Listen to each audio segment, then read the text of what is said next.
L'info du Grand Lille en continu. Adrien Lanois. Lundi 6 mars, bonjour à toutes et à tous, bienvenue sur Grand Lille TV, ravi de vous retrouver pour une nouvelle édition matinale. On enchaîne avec vos prévisions météo tout de suite, à suivre, encore un temps frais et assez instable dans la métropole lilloise, du vent d'ouest soutenu ce matin, plus calme tout de même cet après-midi.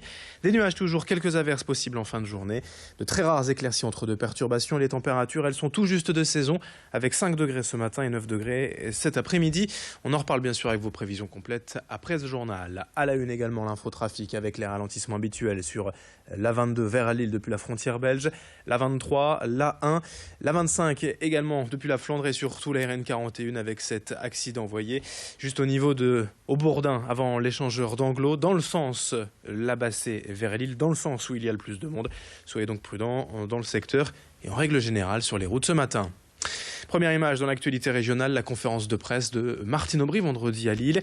Après plusieurs semaines de convalescence, la maire de Lille a tenu à reprendre la main sur les dossiers chauds de l'actualité. Au programme, le bilan des rythmes scolaires, la braderie 2017, le démantèlement des camps de Rome suite aux agressions et la présidentielle. Et évidemment, à ce propos, d'abord, Martine Aubry ne mâche pas ses mots à l'encontre de François Fillon et d'Emmanuel Macron. La maire de Lille a aussi et surtout annoncé que la braderie aurait bel et bien lieu cette année après une pause en 2016 suite à l'attentat de Nice. Enfin, concernant les Roms, Martine Aubry a donc annoncé que la préfecture avait décidé de démanteler tous les camps autour de Lille, notamment ceux de la Poterne et de l'échangeur du Pont-Royal près de la Madeleine.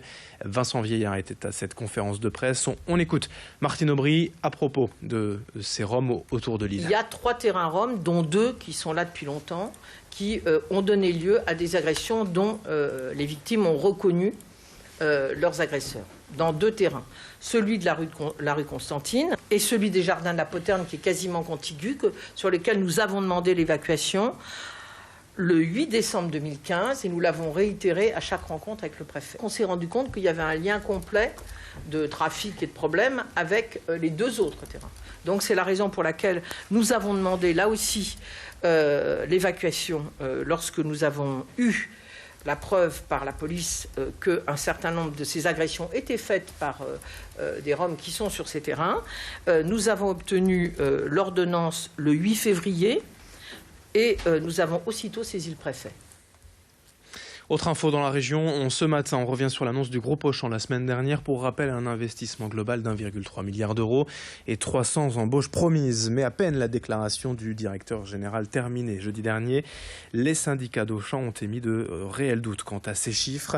Pour la CFDT, cette annonce est tout simplement mensongère car le distributeur perd des clients et subit une vraie baisse de son chiffre d'affaires depuis des années.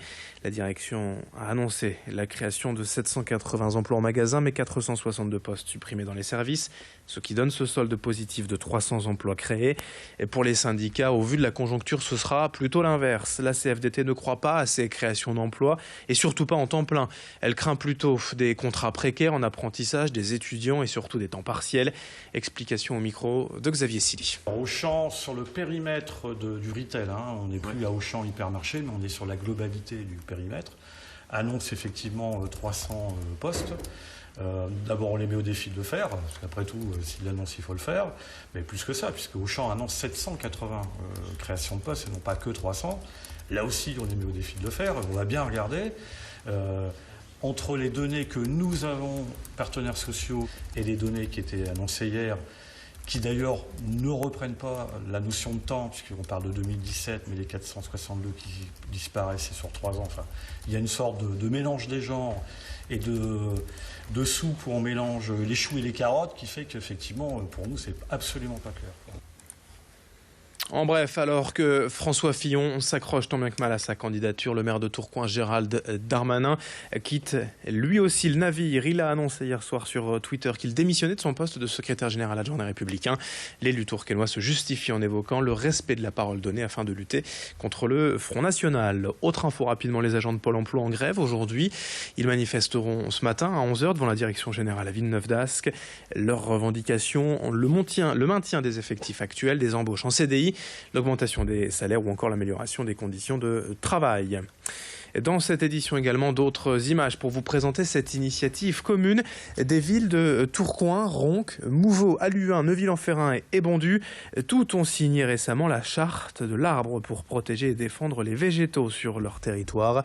Des arbres souvent plus que centenaires et qui appartiennent désormais au domaine public. 3700 arbres ont ainsi été recensés à Ronques et la mairie annonce vouloir en planter 200 à 300 par an. Une politique pour la biodiversité, pour la protection des animaux, car de nombreuses espèces et autres ont besoin des arbres pour vivre. Explication complémentaire de ces mesures à venir avec un conseiller municipal de Ronques au micro de Vincent Vieillard. Reboiser, avec un principe général de dire un arbre qui est coupé, qui est enlevé pour des raisons diverses, comme par exemple un projet immobilier où l'arbre est tout simplement malade, doit faire l'objet d'un arbre replanté ailleurs sur le territoire. Le deuxième principe, c'est de créer aussi des animations, une politique de sensibilisation de nos citoyens, de nos habitants, à justement ce que je disais tout à l'heure, toute la valeur que peut avoir un arbre. Et donc, on va profiter d'un projet plus global que nous avons sur le territoire, qui consiste à travailler sur la biodiversité au sens large, pour faire des animations autour de l'arbre. Enfin, du sport et du cyclisme, la présentation de l'équipe 2017 de Roubaix-Lille Métropole. L'écurie régionale évoluera encore cette saison en division continentale, soit le 3e échelon mondial. 10 coureurs composent l'équipe, 6 Français, 4 Belges. Et l'objectif, c'est la Coupe de France cette saison avec 16 courses au programme, dont les Grands Prix de Fourmies et d'Isbergues dans la région. Mais Roubaix-Lille Métropole tentera aussi de bien figurer lors du championnat de France organisé à Saint-Omer en juin prochain. La prochaine course au calendrier, c'est Paris 3, ce dimanche 12 mars. Présentation des nouveautés de l'équipe cette saison avec le manager général au micro d'Alexis Tessier. Nous avons une nouvelle couleur, nouveau logo de la ville de Roubaix et puis un effectif renouvelé à 70%. Donc c'est un gros challenge pour notre équipe de jeunes coureurs qu'ils vont réussir grâce à un encadrement de grande qualité également. On a 2 bons grimpeurs, on a des sprinteurs. C'est une équipe où tout le monde a sa chance et puis il y a une complicité entre les coureurs et puis cette complicité amène à dire aujourd'hui je suis en pleine forme et les coureurs s'adaptent et se mettent à disposition du coureur qui est le plus en forme. Il y a tout le monde sur un pied d'égalité en début de saison. Et puis le sport, c'est également en football. Le match nul du LOSC, 1-1 hier à Toulouse. Le bon point de prix tout de même pour les Lillois qui restent 16e au classement. Et puis en volley, notez que le TLM Tourcoing a consolidé sa place de leader de Ligue B ce week-end en battant Martigues 3-7-0. On commence à rêver de plus en plus à une remontée en première division en Ligue A du côté de Tourcoing. 7h37 en direct. Dans un instant à suivre vos prévisions météo et l'infotrafic. Merci de votre fidélité.